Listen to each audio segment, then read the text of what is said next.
സുഹൃത്തുക്കളെ, എനിക്ക് ഈ ലൈവോ കാര്യങ്ങളോ വന്നൊന്നും ശീലമില്ല. പക്ഷേ ഇപ്പം ഞാൻ ഈ ലൈവ് വരാനുണ്ടായ സാഹചര്യം എന്ന് പറഞ്ഞാൽ എനിക്കും എൻ്റെ കുടുംബത്തിനും നേരെ വന്നിരിക്കുന്ന കുറച്ച് ആരോപണങ്ങളുണ്ട്.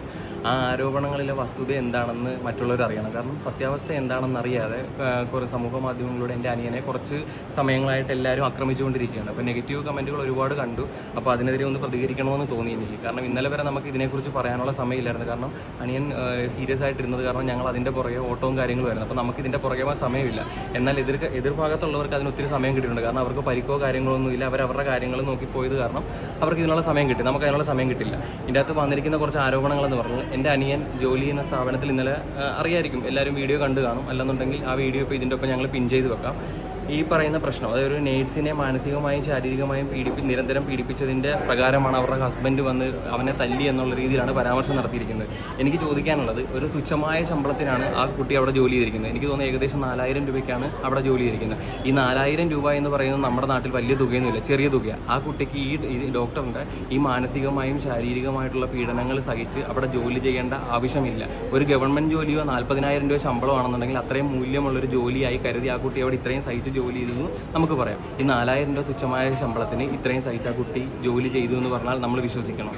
അത് തന്നെ കള്ളത്തരവല്ലേ.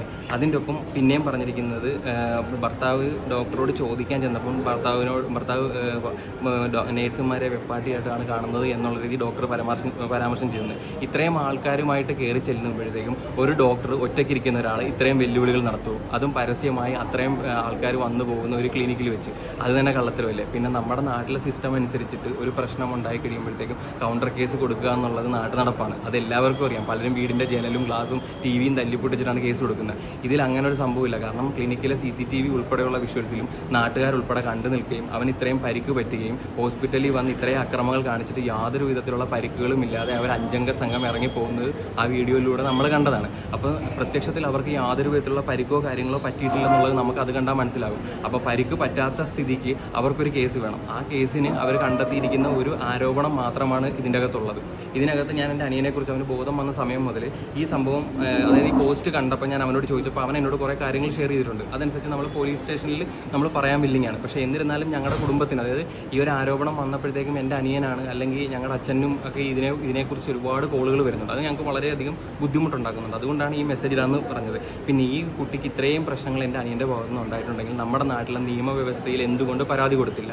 ഇന്നത്തെ നിയമം സ്ത്രീകൾക്ക് അനുകൂലമായിട്ടുള്ളൊരു നിയമമാണ്. ആ നിയമം നിലനിൽക്കെ ഇവൻ്റെ ഭാഗത്തു നിന്ന് ഒരു മോശമായിട്ടൊരു നോട്ടം വരെ ഉണ്ടെങ്കിൽ അവരൊരു പോലീസ് സ്റ്റേഷനിൽ പരാതി കൊടുത്തിരുന്നെങ്കിൽ പോലീസുകാർ അതിനനുസരിച്ചിട്ടുള്ള സംവിധാനം ചെയ്യും. ഇതൊന്നും ചെയ്യാതെ മാസങ്ങൾക്ക് മുമ്പേ ഈ ഹോസ്പിറ്റലിൽ നിന്ന് പിരിഞ്ഞു പോയിട്ട് പെട്ടെന്നൊരു സുപ്രഭാതത്തിൽ ഇത്രയും കാര്യങ്ങൾ ചെയ്തത് കൊണ്ടാണ് ഇത്രയും അക്രമങ്ങൾ ഉണ്ടായെന്ന് പറയുന്നതിൽ എന്തെങ്കിലും വസ്തുത ഉണ്ടെന്ന് തോന്നുന്നുണ്ടോ? ഇനി ഈ കുട്ടിയുടെ ഭർത്താവിന് ഈ പ്രശ്നം തീർക്കാനാണ് ഉദ്ദേശമെന്നുണ്ടെങ്കിൽ ഒറ്റയ്ക്ക് വന്ന് ആ ക്ലിനിക്കിൽ വന്നിരുന്ന അവനോട് പ്രശ്നങ്ങൾ സംസാരിക്കണമായിരുന്നു. എന്നിട്ട് ഒറ്റയ്ക്ക് എൻ്റെ ഭാര്യയെ നീ ശല്യം ചെയ്തതിന് ഞാൻ നിന്നെ ഒന്ന് തല്ലിയിട്ട് പോകുമെന്ന് പറഞ്ഞാൽ അതിന് അന്തസ്സുണ്ട്. അത് ഈ ഒറ്റയ്ക്കുള്ള ആൾ, അതായത് ആ വന്നിരിക്കുന്ന അത്രയും പോലും ആൾക്കാരുടെ ആരോഗ്യമില്ലാത്ത ഒരാളെ 6 പേരുമായിട്ട് വന്നിട്ട് മർദ്ദിച്ചതിന് ശേഷം ഈ പറയുന്നതിൽ എന്തെങ്കിലും ന്യായമുണ്ടോ? അപ്പം ഇത് എന്നോട് ചോദിച്ചപ്പോഴത്തേക്കും മുമ്പും ഇവരുടെ സഹോദരന്മാരുടെ ഭാഗത്തുനിന്ന് ഭീഷണിയും കാര്യങ്ങളും ഉണ്ടായിട്ടുണ്ട്.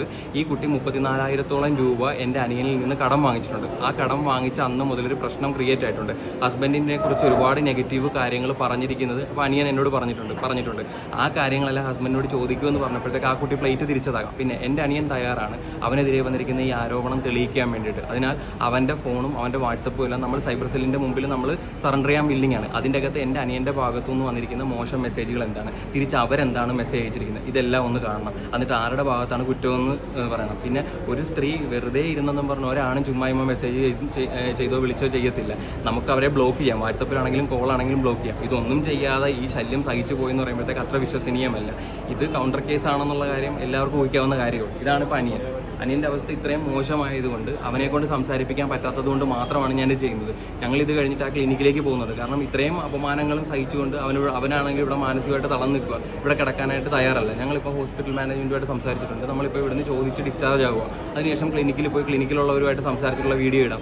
ആർക്കാണ് ഇതിനെക്കുറിച്ച് പരാതി എന്ന് നോക്കാമല്ലോ. പിന്നെ ഇവൻ ഇങ്ങനൊരു പെണ്ണുപിടിയായിട്ട് നടക്കുന്ന ഒരാളാണ്, ഇവർ ഈ പറയുന്ന രീതിയിലുള്ള ആളാണെന്നുണ്ടെങ്കിൽ എന്തുകൊണ്ടാണ് നാട്ടിലെ ആൾക്കാർ ഇവനെ സപ്പോർട്ട് ചെയ്തു?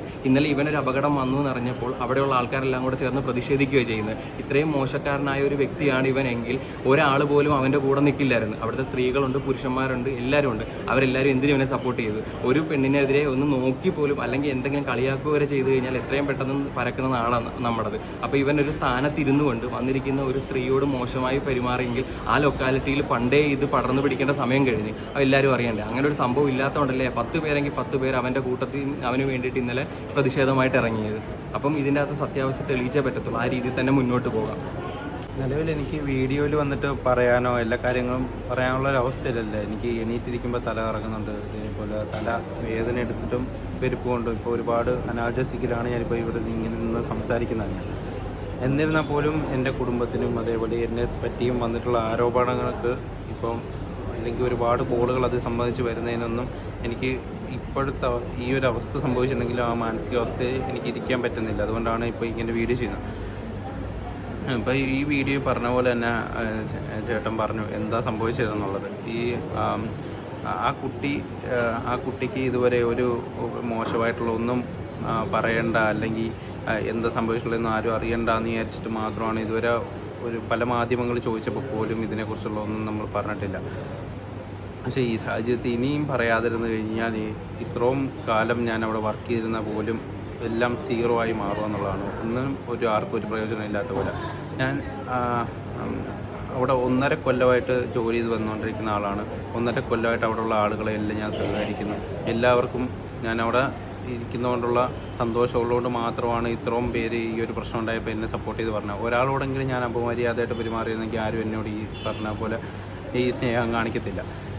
ഇതേപോലെ തന്നെ ഈ ആരോപണങ്ങളിൽ വരുന്നത് പോലെ ഒരു പ്രതികരണം വന്ന് എൻ്റെ ഭാഗത്തു നിന്നോ എന്തെങ്കിലും രീതിയിലുണ്ടായിരുന്നുണ്ടെങ്കിൽ അന്ന് അവർക്ക് അത് കാണിക്കാവുന്നതായിരുന്നു. ഹോസ്പിറ്റൽ മാനേജ്മെൻറ്റ് എന്നെ പറഞ്ഞുവിടാവുന്നതായിരുന്നു. അതേപോലെ സ്റ്റാഫുകൾക്ക് എൻ്റെ എതിരെ നിൽക്കാൻ പറ്റാവുന്നതായിരുന്നു. എന്നാൽ ഈ ഒരു പ്രശ്നം ഉണ്ടായപ്പോൾ പോലും സ്റ്റാഫുകൾ പോലും 100% എൻ്റെ ഭാഗത്താണുള്ളത്.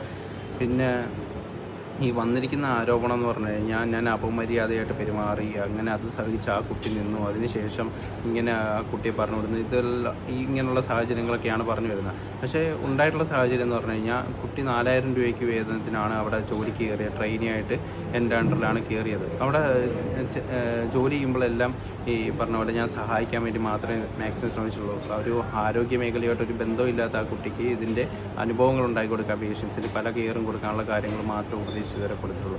അതിനുശേഷമാണ് ആ കുട്ടി പല രീതിയിൽ എന്നെ സ്വാധീനിച്ച് തന്നെയാണെന്ന് എനിക്കിപ്പോൾ മനസ്സിലാവുന്നത്. പല രീതിയിൽ ഭക്ഷണം കൊണ്ട് തരിക, അതേപോലെ തന്നെ പല ഇൻട്രാക്ഷൻസ് ഉണ്ടാക്കിയെടുക്കുക. ഇടയ്ക്കിടയ്ക്ക് ഒപ്പിയിൽ വന്നിട്ട് അവരുടെ കുടുംബത്തിലുള്ള പ്രശ്നങ്ങളും ഈ പറഞ്ഞ ചുറ്റുവട്ടത്തുള്ള കാര്യങ്ങളും ഈ ഹസ്ബൻഡിൻ്റെ ഭാഗത്തുനിന്നുണ്ടാകുന്ന പ്രശ്നങ്ങളും എല്ലാം വന്ന് പറഞ്ഞ് ഇത് പല കാര്യങ്ങളും ഇതുണ്ടായിട്ടുണ്ട്. ഞാൻ അവരുടെ ഫാമിലിയുമായിട്ട് സംസാരിക്കുക അല്ലെങ്കിൽ ഹസ്ബൻഡുമായിട്ട് സംസാരിക്കുക എന്നുള്ളതൊക്കെ പറഞ്ഞപ്പോഴൊക്കെ തന്നെ അത് വേണ്ട, എനിക്കിട്ട് മർദ്ദനം കിട്ടുമെന്നുള്ള രീതിയിൽ ആ കുട്ടിക്ക് മർദ്ദനം കിട്ടുമെന്നുള്ള രീതിയിൽ പറഞ്ഞുകൊണ്ടാണ് അതൊന്നും സംസാരിക്കാൻ നിന്നിട്ടില്ല.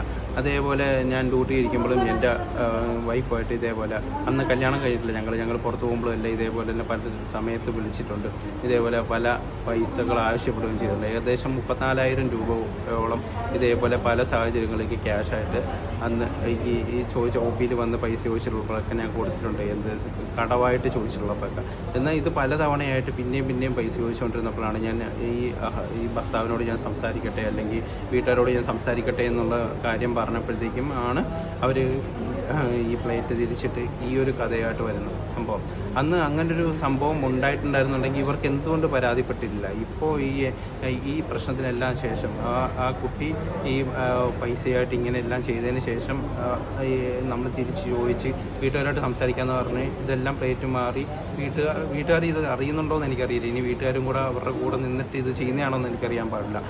അവിടുന്ന് പോയി ഏകദേശം 6-7 മാസത്തിന് ശേഷം ഇന്ന് ഈ പറഞ്ഞ എന്നെ വഴിയിൽ വെച്ച് കണ്ടപ്പോഴത്തേക്കുമാണ് ഇങ്ങനെ ആൾ വന്നിട്ട് എന്നെ അറ്റാക്ക് ചെയ്യുന്നത്. ഈ അറ്റാക്ക് ചെയ്ത് നമ്മളൊരു കേസ് കൊടുത്തതിന് ശേഷം അവർ കത്തിയും എല്ലാം ആയിട്ടാണ് വന്നത്. കത്തിയും എന്നെ കുത്താൻ ശ്രമിച്ചപ്പോഴൊക്കെയാണ് ഈ സ്റ്റാഫുകളെല്ലാം പിടിച്ചു മാറ്റി. അവർക്കും എല്ലാം മർദ്ദനം ഇതിൻ്റെ കൂട്ടത്തിൽ ഏറ്റിട്ടുണ്ട്.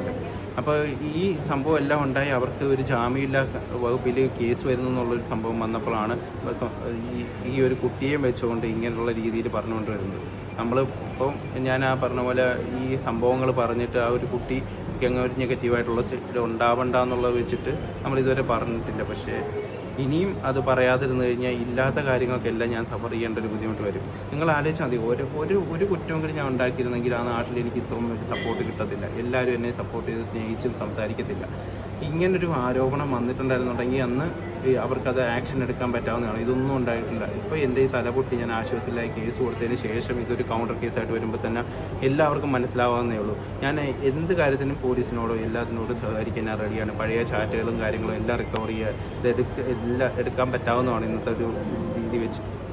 അതിനോടെല്ലാം ഞാൻ സഹകരിക്കാൻ റെഡിയാണ്. ഇത് പുറത്ത് കൊണ്ടുവരണം. ഇനി ഭാവിയിൽ ഇതുപോലെ ഈ ഒരു ജോലി ഒരു മേഖലയിൽ ഇരിക്കുമ്പോഴത്തേക്കും ഇതുപോലൊരു കാര്യത്തിൽ ആർക്കും സഫർ ചെയ്യേണ്ടി വരരുത്. ഇതിപ്പോൾ ഇത് എനിക്ക് മാത്രമല്ല, ആരോഗ്യ മേഖലയിൽ തന്നെ പല ആളുകൾ, പല ഡോക്ടേഴ്സിന് ഇതുപോലത്തെ പ്രശ്നങ്ങൾ ഉണ്ടായിട്ടുണ്ട്. ഇതുപോലെ ഡോക്ടേഴ്സിന് മാത്രമല്ല ഏത് ജോലിക്കാരായാലും ഇതുപോലെ വന്ന ആളുകൾ മർദ്ദിക്കും, അതിനുശേഷം കൗണ്ടർ കേസായിട്ട് വരുന്നത്. ഇന്നത്തെ കാലത്താണെന്നുണ്ടെങ്കിൽ ഈ പറഞ്ഞ സ്ത്രീകളെ കുറിച്ചിട്ട് ഈ ഒരു വീഡിയോ വന്നു കഴിഞ്ഞാൽ അതിനെ ആളുകൾ സപ്പോർട്ട് ചെയ്തുള്ളൂ. അതുകൊണ്ടായിരിക്കും അതും പറഞ്ഞിട്ട് വരുന്ന പ്രവണതയാണ് വരുന്നത്. ഈ ഒരു സംഭവത്തിൽ ഇതിൻ്റെ സത്യാവസ്ഥ എല്ലാവരും മനസ്സിലാക്കണം. എല്ലാ തരത്തിലും നമ്മൾ അന്വേഷണ ഉദ്യോഗസ്ഥരുമായിട്ട് സഹകരിക്കാൻ റെഡിയാണ്. ഇന്ന് അതിൻ്റെ കേസും കാര്യങ്ങളുമായിട്ട് പോകാൻ വേണ്ടി ഞാൻ നിൽക്കുകയാണ്. നിങ്ങൾ ഈ സത്യം തിരിച്ചറിയണം.